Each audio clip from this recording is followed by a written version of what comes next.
The sun rises over the sea straits that gave Norway its name. This narrow passage was the cradle of the Vikings, masters of the sea and the wind, the last barbarians. Today, modern archaeology and science shed new light on where they came from and how they succeeded in dominating the seas and waterways of Europe.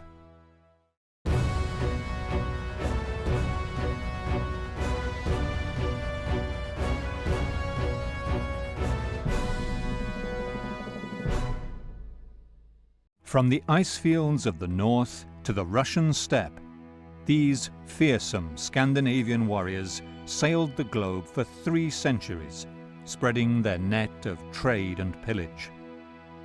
They built kingdoms and empires, but their origins still puzzle archaeologists and historians the world over. The Vikings were great explorers and sailors. They exceeded all others in that area. I, and many people along with me, understand the concept of Viking as activity, as a characteristic. It is something that you do. You are out a Viking. Today, the Viking legend attracts men and women from all over the world who reenact their epic voyages and battles. But many sources tell us that Vikings were feared as ruthless pirates. Gunnar Andersson is an archaeologist and curator of the Stockholm National Historical Museum's Viking exhibit. There are actually some on the runestones as well. There is also confirmation on a few runestones that Vikings were not only feared outside of Scandinavia, on the continent, but there are occasional runestones that tell stories about him or her being a guard against Vikings here in Scandinavia as well. Today, modern science and stunning new discoveries reveal who these Scandinavian adventurers really were. The Swedes, Norwegians and Danes spoke the same language and worshipped the same pagan gods. But we shall see that it was their life and death relationship with the sea that defined Viking culture. For centuries before the Viking era, the Scandinavian populations buried their dead in ship-shaped stone graves called ship settings, such as these two on the windswept island of Öland that stand side by side with menhirs as entrances to the world of the dead. So, it is a motif, a ship motif that recurs above ground, and it is supposed to be visible in that way. Then the burials in the big ones are in most cases only common cremations, so to speak, the cremation layer, as it is called. But then we have, first and foremost, from the middle of the Viking era and in the late Viking era, great quantities of ship burials where they actually burned the boats. Far across the Baltic Sea, on the island of Saaremaa in Estonia, no less than 40 Viking warriors were excavated in 2011. They were buried in 2 boat graves. When the carbon dating results came back, director of the history faculty at Tallinn University, Jiri Peets, was shocked to find out that the ships dated back to 650 AD. These were pre-Viking Age Vikings. That makes them pre-Vikings, of the pre-Viking age, according to the Estonian calendar. The Vendel age, according to Swedish chronology, and the Merovingian age, according to the European chronology.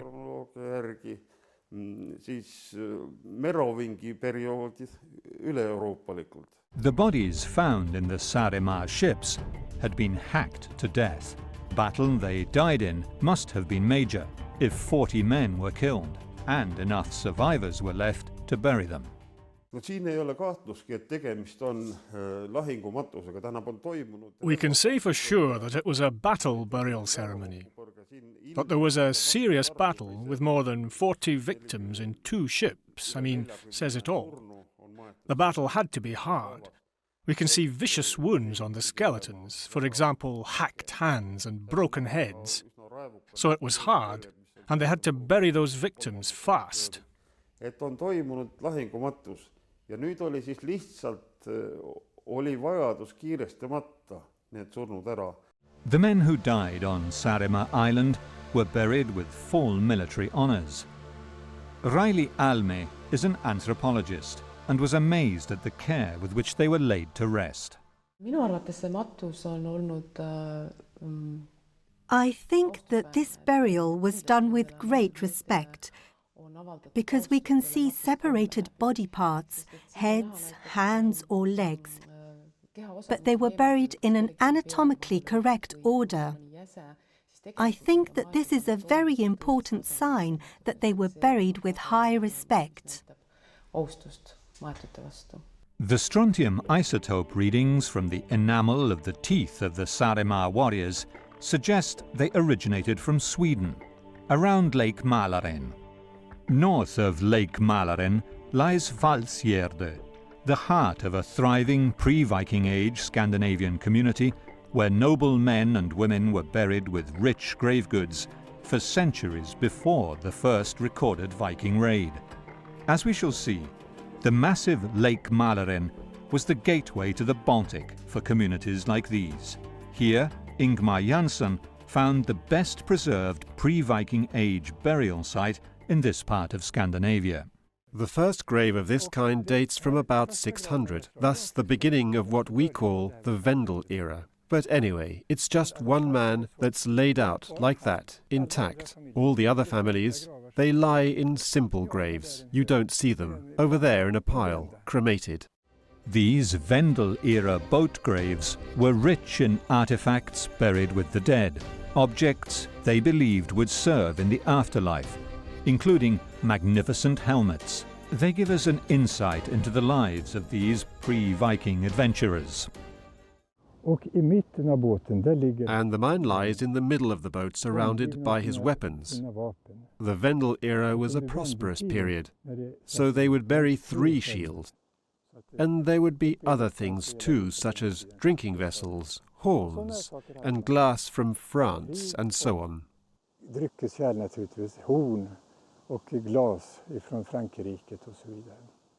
The Valsgärde cemetery shows how cremation and boat burial went together in the pre-Viking era.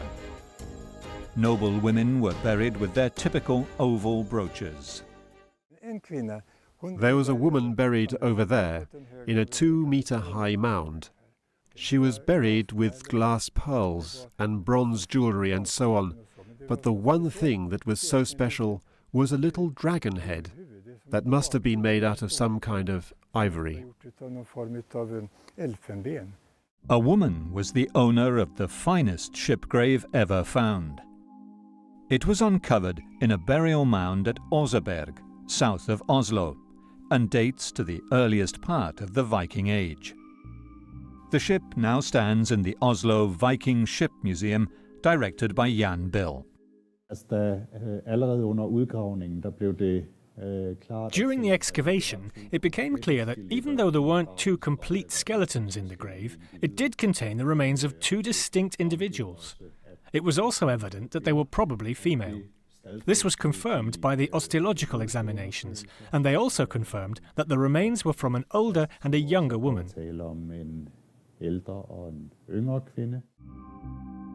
Archaeology confirms how ships were central to Scandinavian society, and how rich men and women would literally take them to the grave.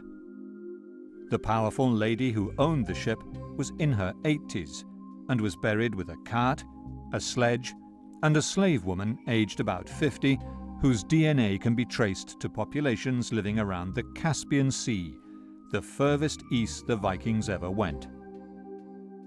Dendrochronology, or study of tree rings, revealed the ship's place of origin. It was only later, when other dendrochronological examinations of 2 ship findings from Karmøy in West Norway were carried out, that it was suddenly possible to find an exact match with the tree ring characteristics from the Oseberg ship.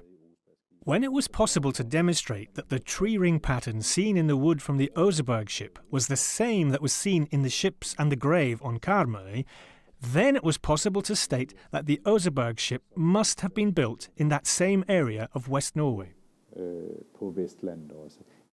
The ship sailed for decades in the early 9th century before it was buried with the Old Lady of Oseberg. It was built here on Karmøye Island, western Norway. Marit Vea leads the excavations at Avaldsnes, the seat of the first kings of the Northmen. Norway is named after a sea lane, and this Northway started here. When people in the olden days came sailing past the open Jae coast, just when they turn north, Karmsund, outside here, is like a road of water. So this is where the Northway started. This is where the story of the first Viking raiders of the West started, the homeland of the terrifying predators of the sea. The story of the Vikings starts many centuries before the first recorded attack. The sea was the lifeblood of the Nordic communities that lived along these rocky shores of Karmøye Island in modern-day Norway. The Vikings here lived and died by their ships. The ship grave on its own is a manifestation, a communication with the gods in a way. It's almost like a theatrical play, where you are connecting with the gods. And it wasn't like they made these graves in a couple of days. There were a lot of rituals, and they stood open several months. We can see that on the logs that we found in the graves. The sagas, written in Iceland 2 centuries after the end of the Viking era, record stories passed on orally by Norse poets from one generation to the next. And they tell of the first kings of Avaldsnes. The last saga from Ovald's ancestry was the king at Avaldnes, Gjua. He travelled all the way to Siberia, which the Norse people called Bjarmeland. There he met a Mongolian princess of Siberian ancestry, and to ensure the whale hunt trade, he married her and brought her back to Avaldnes. And so there was a dark-skinned queen here on Avaldnes. Although for hundreds of kilometers northwards, Norwegian geography offers nothing but mountains and deep fjords, perfect for sheltering ships from the Atlantic gales, but hopeless for farming. Here, local chieftains found a profitable way of exploiting the rocky coastline by extorting a toll from rich merchants passing through.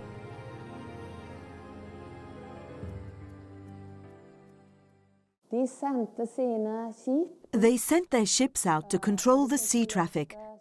And it is this channel outside Avaldnes that created Avaldnes and turned Avaldnes into a centre of power for 3,000 years. One has to be clear about the fact that voyages down to the continent from Sweden and Scandinavia were something that had been going on many years before the period that we call the Viking era. In that way, the Vikings only followed an already well-worn path.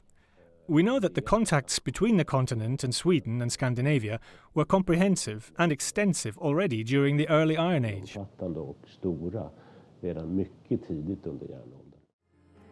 Evidence of ancient trade links with the east along Russia's rivers were found here on the shores of Lake Mälaren in Sweden, where archaeologists found this bronze Buddha dating back to 750 AD.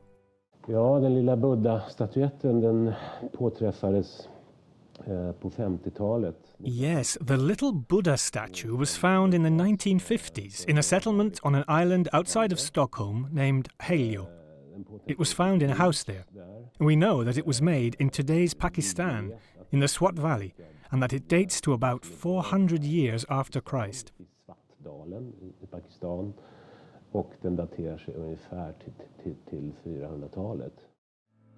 Helio and Birka were trading emporia on Lake Mälaren near Stockholm.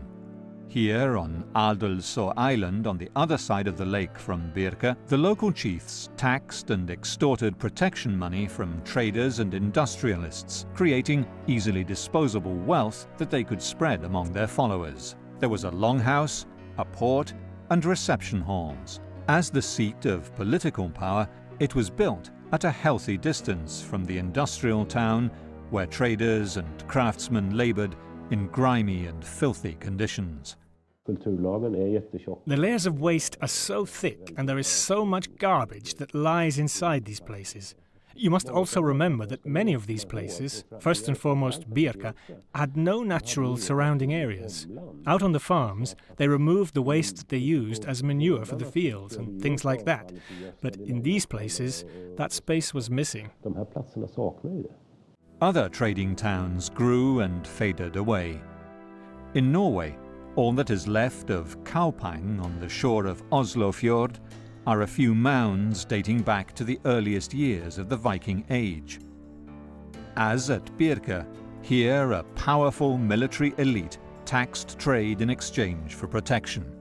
What we can see in the whole of Europe is that, when these early cities rise, they have connections to kings and the powerful. The connection can be indirect. Cities need protection. They need military protection, because trade is not a barbaric thing, it's a peaceful thing, and tradesmen are mostly engaged in other things than war. They want protection. Kaupang, on the edge of Norway's Oslofjord, actually revealed surprising cultural influences from the south and the first self-proclaimed king of Denmark. And in Kaupang, we look south, because if we look at the Scandinavian jewellery in the graves in Kaupang, culturally it's a connection to the south. And what was there of powerful kings in the south of Scandinavia around the 800s? King Gottfred. King Gottfred was little more than a warlord based in northern Denmark, competing with others to control farmland and trade. He founded the trading towns of Hedeby and Ribe on the very edges of the lands he controlled, taxing all those who traded in his realm.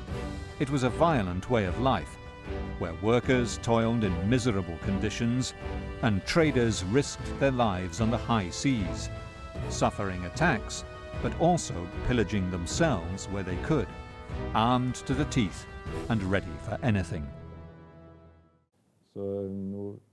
So we don't have clear traces of plunder there, but at the same time they did plunder other places, that's obvious. And we have some indirect traces. We've got pieces of ecclesiastic inventory from the British Isles where they had been broken off and robbed and made into the jewellery that we found lying in the graves. The most ancient power centre found in Denmark was a chieftain's camp at Lejre, close to the modern city of Roskilde on the island of Zealand. The ancient burial grounds and the royal halls here date back to the late Iron Age and Viking Age. Scholars believe this is the place that inspired the Old English epic poem about Beowulf, proving an ancient tie between the two lands. Tom Christensen has excavated here for decades and explains the ancient ties with England. What happens in England is that the Romans leave the island and then the German immigration begins, together with Danish tribes. We know that people from Jutland settled in Kent, for example, so there must have been cultural and perhaps also personal contact between the head of clans, between Denmark and England. The legendary era kings here in Denmark were known as the Skuldings, descendants of Odin. The ancestral pagan gods legitimized the rule of the kings here, committing them to defending the old religion as long as they could.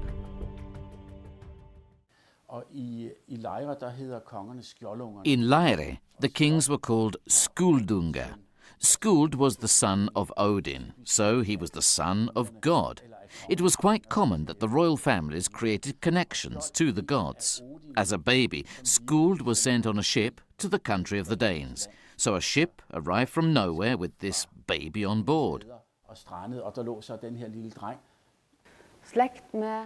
Relations with the gods were necessary to be able to call yourself king. You had to have a godly descendant. And afterwards, we have got these stories, the Purana sagas, about the genealogy of the kings that were here. If the origins of Viking culture have been lost in the mists of time, today archaeologists and scholars are shedding new light on the Dark Ages in Scandinavia. Today we know very little about early Scandinavian culture, but the extraordinary Viking sagas, written down 200 years after the end of the Viking Age, did record the legendary feats of Vikings as repeated in poems handed down orally generation after generation by court poets. The Old Norse, The Old Norse sagas, the ancient Nordic sources, are from a later date. They are written down several years after the Viking era, and they are also written down by chroniclers in Scandinavia who were Christians and who lived in a Christian context, and who wrote from their own Christian conception of the world, so to speak. Och skrev utifrån sin egna kristna världsbild, så att säga. Runic inscriptions show a common language between the inhabitants of Norway, Sweden and Denmark. This non-standardized 16-letter runor alphabet used sound values inscribed on stone or wood by Scandinavians. Then there are the runic inscriptions, first and foremost in this part of Scandinavia, and they are contemporary. But they have their own special problems, because the messages are often very short and concise. Really, they tell us nothing about society at that time. The runestones used a standard layout of Scandinavian iconography, mainly to commemorate the dead and sometimes for magic. Carl Dahlberg is a modern-day runestone carver who lives on Adelsö Island. This ornament shows a flying dragon and is maybe the most beautiful I've seen on a runestone. Unfortunately, the stone once fell, so half the dragon's nose has broken. But we see the eye, and the neck goes down here, and a beautiful wing here. Then the paw is here with 2 claws, and the tail goes down in a circle here, and another circle here. With some artistic license, the tail is turned into a foot with 2 claws and a small thumb. The runestones were usually read starting with the head of the dragon, but this one was different. And here he writes Jorger and Fastger and Elrich had this stone painted after their father, Vorger. Then there is an addition, F-R-E-H-N. Their father, something very special. Even after the Vikings had become Christians, the dragon remained a key feature of their culture and figured on runestones for centuries. The dragon painted on these runestones is generally tied in some way. Either there is a leash between the neck and the tail that binds the two together, or the leash is interwoven. Here it is interwoven, and therefore it is a sort of rule that if you follow this tail, for example, it goes over, next time under the leash, over, under, over, under, over, under. And it has to be like that all the way. So if the dragon tries to flee, it just gets tangled up. Unlike parchment or paper, carving a runestone left no margin for error.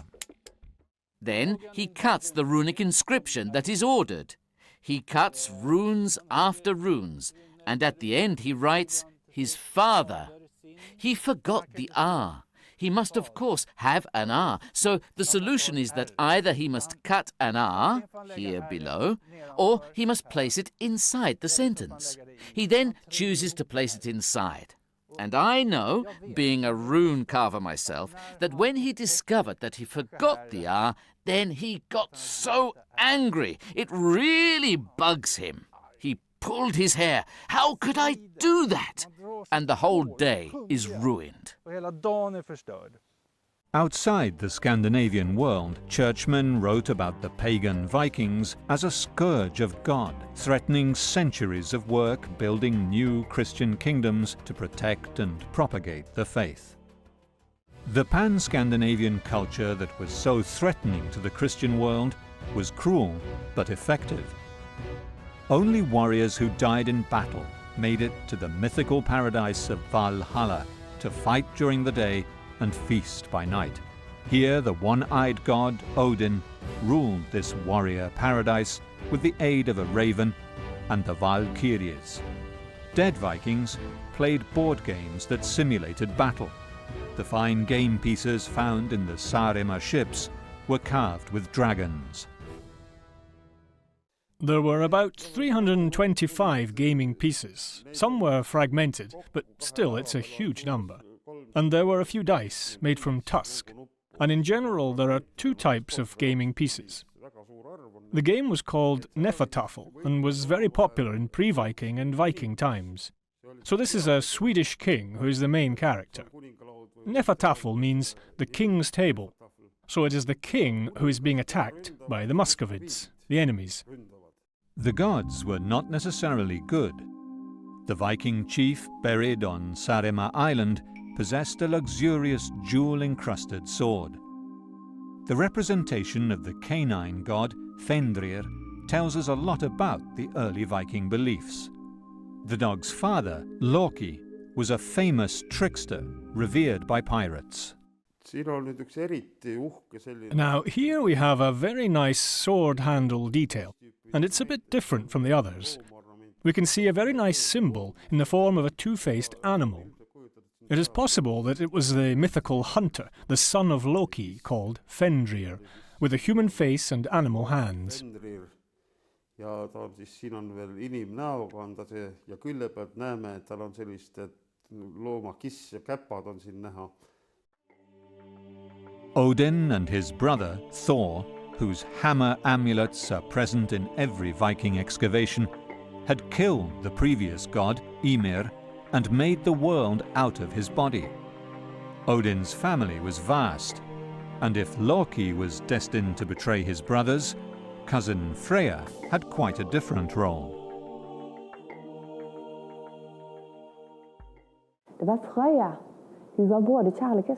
It was Freya, who was both the goddess of war and of love.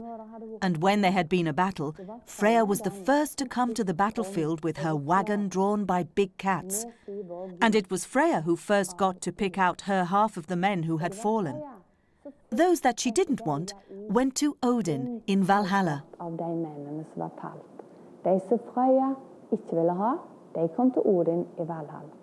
Women played a vital role in religion.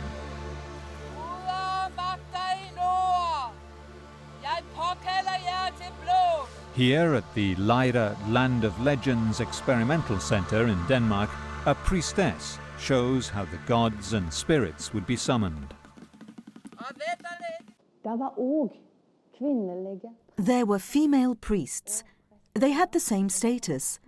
There were volvas, for example, volvas that could see the future and the past. And it is said, in the Völuspá saga, that Odin himself goes to a volva and asks her to tell him about the past and the future.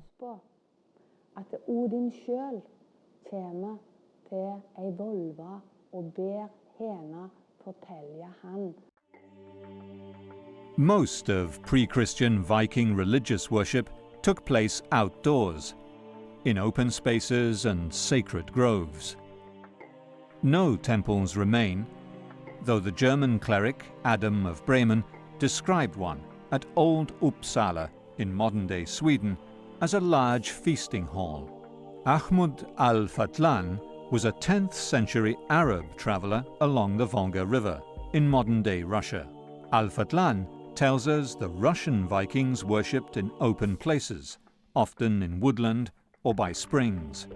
He describes an elaborate Viking funeral rite with the sacrifice of a slave girl and a ship burning. There were two forms of sacrifice, known as blot, one in which animals, objects, and at times humans were sacrificed to a god, and the remains would be thrown into peat bogs or springs, such as this one, recreated here at the experimental settlement at Lejre in Denmark. In another form of sacrifice, the participants ate the meat of the sacrificed animal in company, in a common building. All you see here is based on archaeological findings. For example, the horses have been recreated after we found a horse skull, the hoofs and the bones of the lower leg in a Danish bog. The rest was not found, so this is our interpretation. What may have happened is a feast to the gods, where the horse meat was eaten, and then they hung up the skin on a support with the hoofs dangling. At some point, the horse pelt and the support decomposed, and the remains fell down into the bog. The idea that a man or woman might be sacrificed to the gods to propitiate some divine intervention went back to the earliest times of Scandinavian history. We have the Tulland man, with a rope around his neck and a belt around his waist. The Huldremoser woman, with all her clothes and equipment like combs, that have been carefully laid down in the bog. The Tolland man was hanged to death in sacrifice and found in the peat bog of Silkeborg in southern Denmark. The remains date back to the 4th century BC. Vikings too threw valuable objects and the bodies of sacrificial victims into bogs and springs, like these two 4-year-old boys found in a well at Trelleborg. It was an ancient pagan tradition. 3 Christian clerics described human sacrifices. Among them, Tietmar of Meersburg wrote that every 9 years, humans and animals were sacrificed by the dozen at Lejre. When Tietmar describes the terrible and cruel things taking place in Lejre, blood sacrifices and the like, then you have to remember that this is a Christian's point of view of pagan traditions. Besides, this Tietmar was of noble family, and some of his relatives had been taken hostage by the Danish king, so he was personally involved and may not have been completely neutral in his presentation.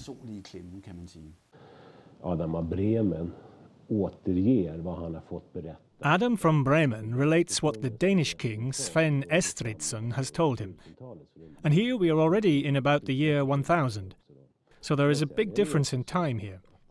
But there is also the fact that we know that different parts of Scandinavia performed different ceremonies, first and foremost regarding funerals and events like that.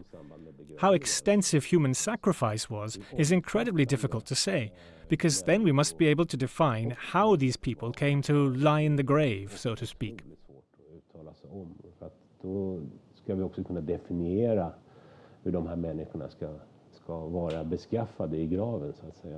The Norsemen spread westwards to the British Isles and Iceland, taking with them their ancient pagan culture, which clashed with the Christian empires. Power and religion went hand in hand in the merciless struggle that lasted 300 years.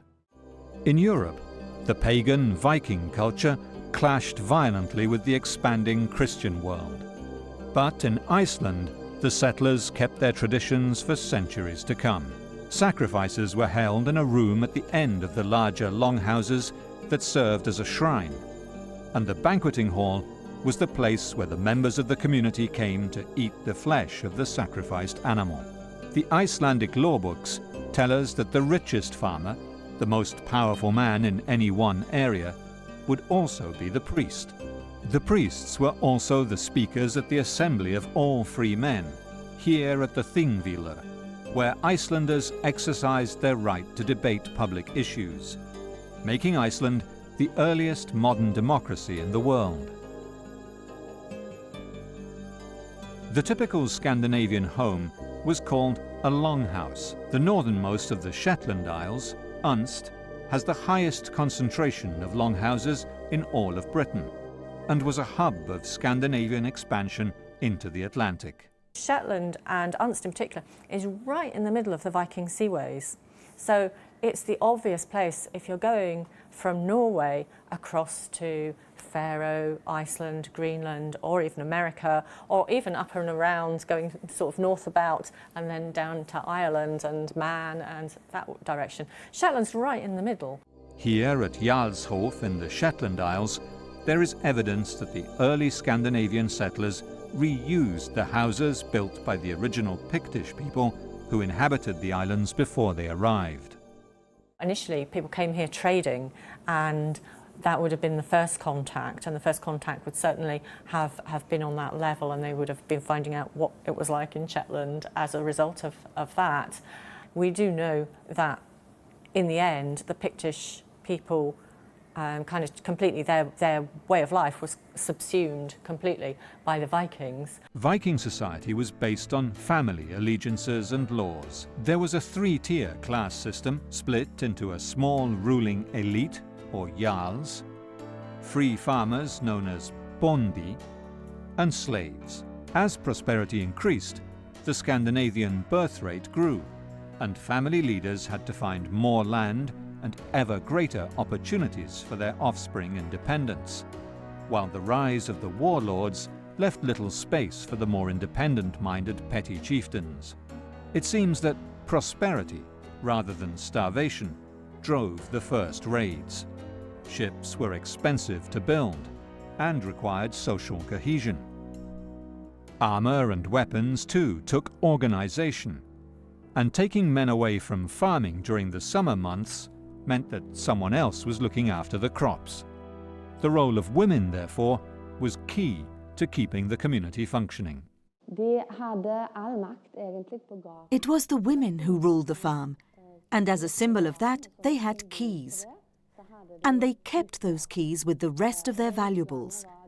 And since the men travelled out a lot, they were counting on the women to keep order back home.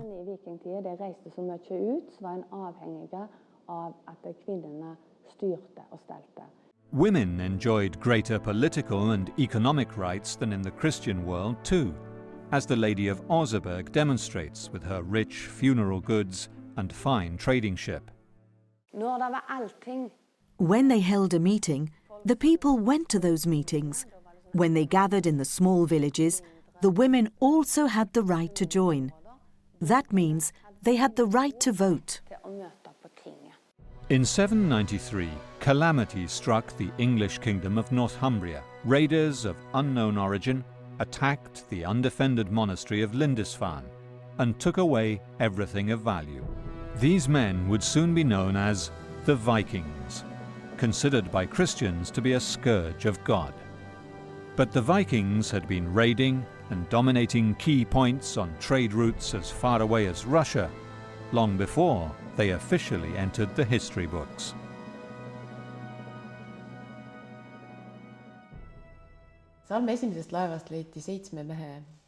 We found 7 male skeletons in the first ship in Salme, and they were not buried systematically.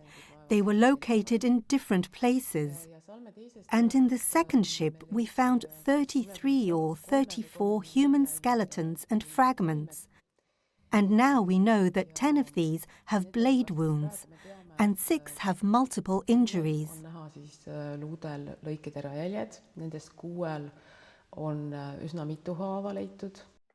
The ship graves puzzled the archaeologists. The battle wounds of the 40 men buried here show that the relationship with the local inhabitants was probably violent. Yet the rich grave goods show that there was a lot more to this expedition than pure pillage. These people were killed in battle because we have evidence of that on their remains, especially on hands and legs.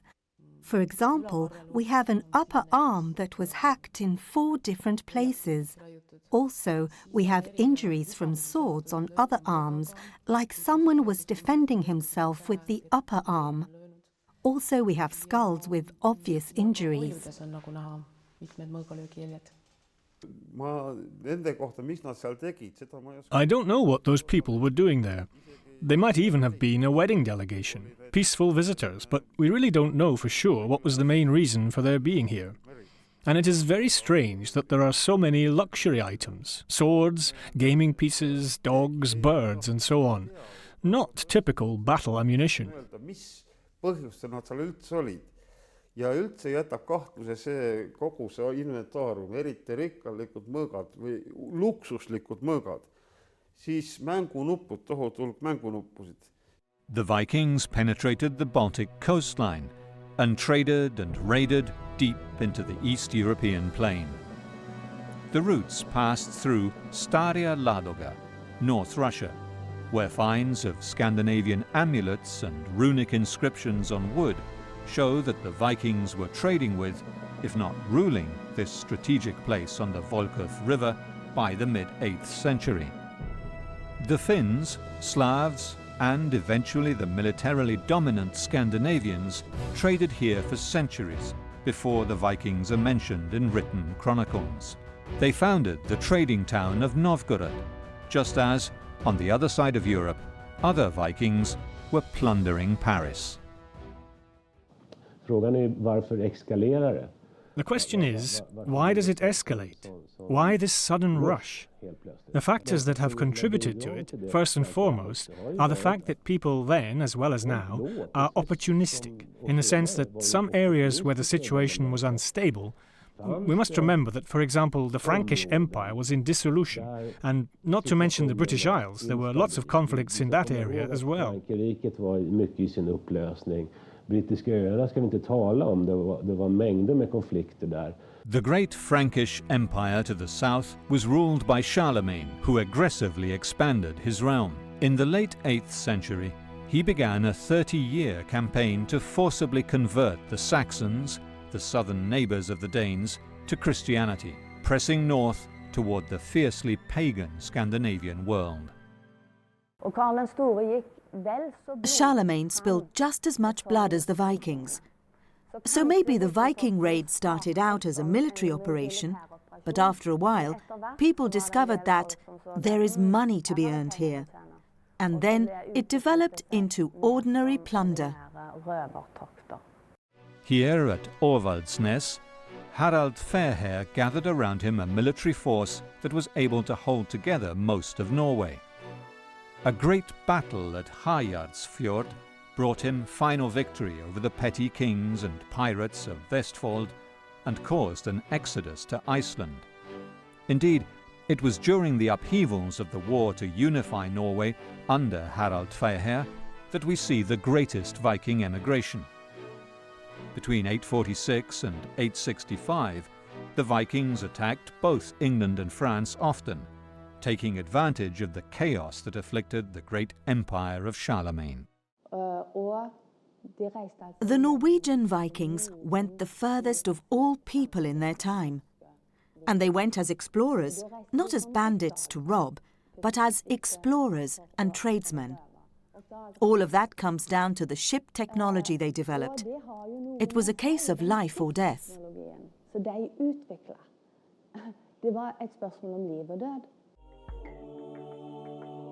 The Baltic and North Seas facilitated the sense of pan-Scandinavian community. Ships travelled swiftly along the coast or across the sea, while land travel was slow and dangerous. It is no surprise, therefore, that expansion into the rich plains of Russia or raiding up the rivers of prosperous England and France was an easier option than cutting the forests and farming the land of inland Sweden and Norway. While early Scandinavian society became more organized and benefited from trade between the far north and the far south, its appetite for wealth, earned or stolen, grew. Its ability to organize a predatory economy grew with it. Although they instilled terror in their victims, the Vikings were just the more aggressive face of a fast-evolving Scandinavian society whose influence spread from modern-day Canada to the Caspian Sea. The secret of their success lay in their nautical technology and unique social cohesion, which together were a formidable weapon for these empire builders.